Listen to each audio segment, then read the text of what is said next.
Hi all, welcome back to my channel. Just wanted to do a video while I have some free time today and thought I would do a collection video. So just a little bit of background. I want to do my tarot and oracle collection. So today is part one, which will be to my tarot. But on that little bit of background, we recently lost our house and property to the bushfires in November. So this is a newer acquisition of my previous collection that I had. And as you can see in front of you, there's only 8 decks of tarot at the moment. That's all I own. So I've had to repurchase my whole collection, and I'm trying to be more mindful and thoughtful about what decks I bring back in, and curate my collection a little bit more in that frame of mind. So they are limited at the moment. I do have one deck that is on pre-order, which is the Victorian Romantic Tarot by Bubba Studios. So I do have that one on the go, and as soon as that comes in, I'll do a review on that. But the rest, yeah, there's only 8. So I'll do them in order of my most used, and that currently is the Tarot of Traditions, which is this beautiful deck in front of me. It is Rider-Waite-Smith based. It's pretty much a straight clone of the Rider-Waite-Smith. Sorry, shuffling out of habit. But I love the imagery and the colours a lot more than I do the original Rider-Waite-Smith decks.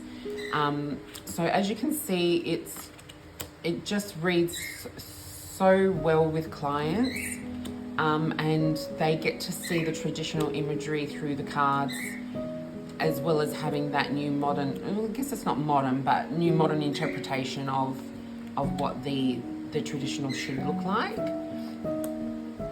So this is the Tarot of Traditions, which I love. Such an easy reader. If you're new to tarot, it would be one I would recommend as one of your first decks, just because it is so in line with the traditional tarot imagery.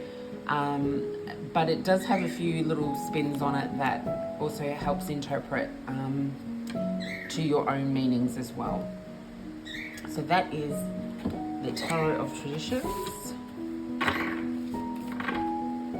My next deck would be the Dark Side of Tarot.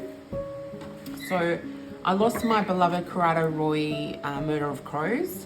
That could be another one I purchased further down the track. But at the moment I have the Dark Side of Tarot to get me by. So this is Corrado Roy imagery.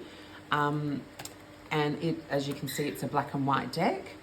But it just is so good for shadow work. I love this deck for shadow work. The imagery is fantastic. The pictures, the symbolism, it all is still in line with Rider-Waite-Smith, but you just get a little touch of like goth feel with his artwork, as well as it being in black and white. So this is another favorite and most used specifically for clients as well as myself. But it's again one of those that the client can see the traditional imagery, but also just have another take with the Corrado Roy artwork. So that is the Dark Side of Tarot.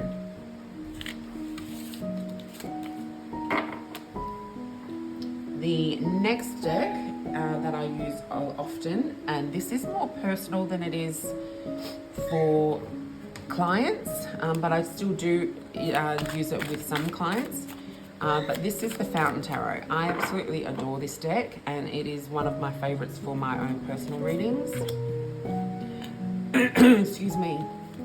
The imagery is slightly different, beautiful gilt edges, cardstock's great, thick enough, sturdy enough. Not abstract, a little bit abstract in terms of the imagery that's used. And I'm not sure if it's like watercolor, or I don't know how the image is done, the artwork's done, but it's just fantastic. I fell in love with this deck as soon as I got it in my original collection, and then I have repurchased it again just because I used it so much, and I can't be without the Fountain Tarot.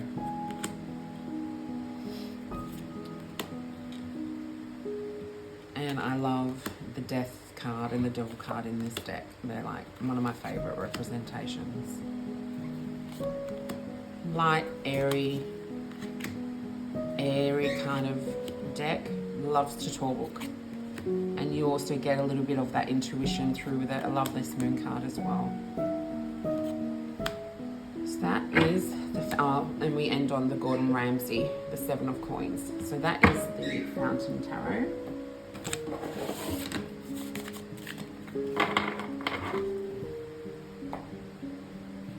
Next is another client fave, and one that was gifted to me by my auntie. I had originally gifted it to her and she sent it back my way once she got the news of what had happened to us.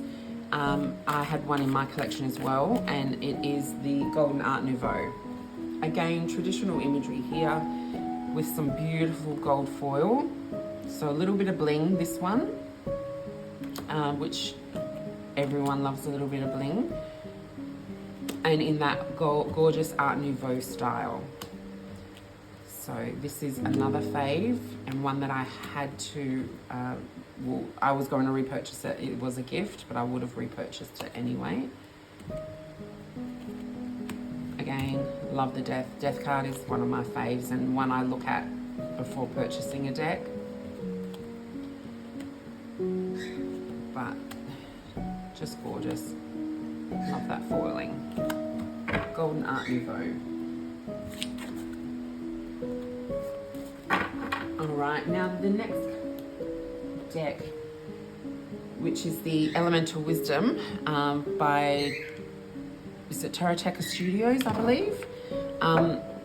Look at the backs on this, they're just absolutely stunning, and the imagery is just so beautiful, like so high definition. I can't rave enough about this deck, and I feel it is so underrated. I don't hear any other people talking about it. There is, as you can see, a different representation. It is wands are very fiery, cups are very watery, swords very air. So it's sticking to the elements when you go through each of the suit, hence the name, Elemental Wisdom Tarot. But again, it's just a deck I couldn't live without. I love it. The imagery is just stunning. Like the pictures, all the computer generated imagery, I just love it. Great reader, still in the traditional Rider-Waite-Smith vein, which I love. But just a little bit more modern and updated for today's times. Beautiful Queen of Cups. Page of Wands, love this Devil card. My little dark heart loves that Devil card. Ace of Wands. Oh, Six of Swords. Beautiful. So that is the Elemental Wisdom Tarot, and one I will always rave about, just because I feel it's so underrated out there in the tarot community, and is such a good reader. Beautiful black edging as well. Great cardstock. That did have a rose petal finish, so it can be difficult to shuffle when you first get it, but it does break in a bit. Next deck on my list is one of my soul decks, I would say, or the soul deck, which is the Marigold. This was beautiful black edging, linen cardstock. It's just fantastic deck from Amrit Breyer. I love her artwork, love her store, love her tarot cloths that she has out now. They're just absolutely beautiful. I do have her Oracle deck as well, which I'll show in part 2. But again, my little goth heart sings with skulls. Perfect for the October season. Perfect for ancestral workings. It is more of a pip deck as opposed to full illustrated Rider-Waite-Smiths. But I find that a positive for when doing ancestral readings, just because you get to tap into your intuition a little bit more, and just get to listen to, you know, what they're trying to communicate to you. Majors are all fully illustrated, as you can see, and they are all skulls, which I just love. I can't rave enough about this deck. It's, again, like my soul deck. Beautiful limited color palette in the golds, whites and the blacks, and just stunning artwork. So that is the Marigold. And I'm so glad that Mixtress Ray also raves about this deck. We are twinning there with the Marigold as our soul deck. I just love it. And the next one is a newer acquisition which is a funny one because I had this on pre-order before the fire hit, so it came a couple of weeks after the fire, and it was just so good to get another tarot deck, and this being the Bohemian Gothic one I had always wanted to own, was just like heaven sent. It was just amazing to receive it after those couple of weeks of just tower moment, you know, pure torment. But yeah, again, imagery in this deck is beautiful. Look at that. Love that sky. Love it for October Halloween season. In all my readings for that period of time, it will be, because I haven't had it for that long. But yeah, the Bohemian Gothic, and that is a Bubba Studios deck.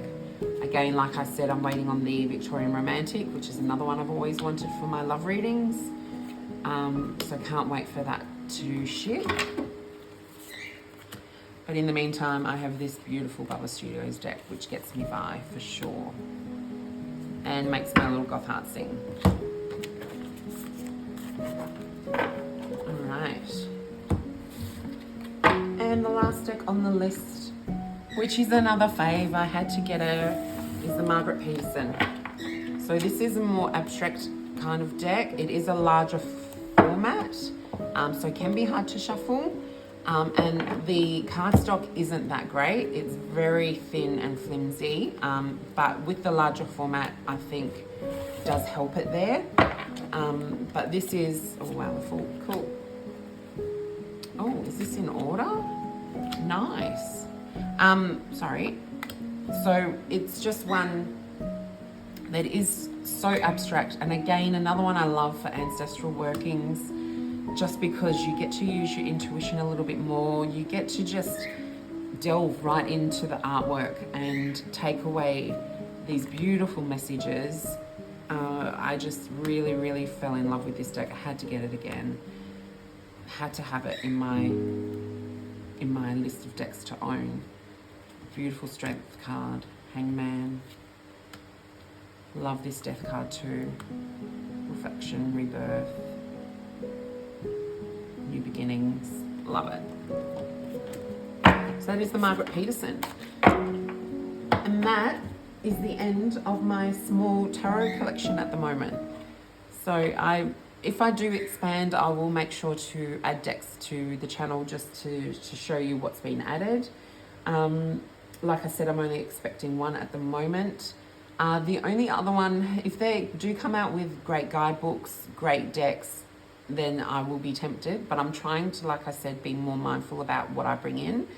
The only other one I've seen that is kind of caught my attention, which I'm a little bit ashamed of, but who knows, it could come through my way, is the new Aquarian Tarot that's just being released, I think, later this year in a couple of months.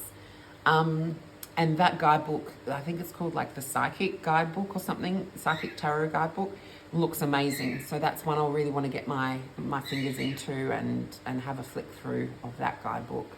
So that could be one that will be added. And I did love the Aquarian Tarot in a tin. I did have that in my previous collection, so I am familiar with the deck, know what to expect, but the guidebook's the main draw for me there. But yeah, we'll see what happens. So that is my current collection of my tarot, part 1. Part 2 will be my oracle, which is a lot more diverse and expansive. I love to pair tarot and oracle together. I love using multiple oracle with just one tarot deck, as I do with my weekly energetic readings. I just find you just get so much more out of a quick read, specifically, and it just brings so much more to each reading. Like when you're going through, especially with bigger spreads, throwing in a little oracle here and there just helps you expand and clarify, but also helps you get those little bits and hits of intuition that you may not have thought of for the reading. So I love to pair tarot and oracle, and my oracle collection at the moment is probably twice the size of my tarot, so that video is going to be a little bit longer. So yeah, thank you so much for watching, and I will see you in the next one.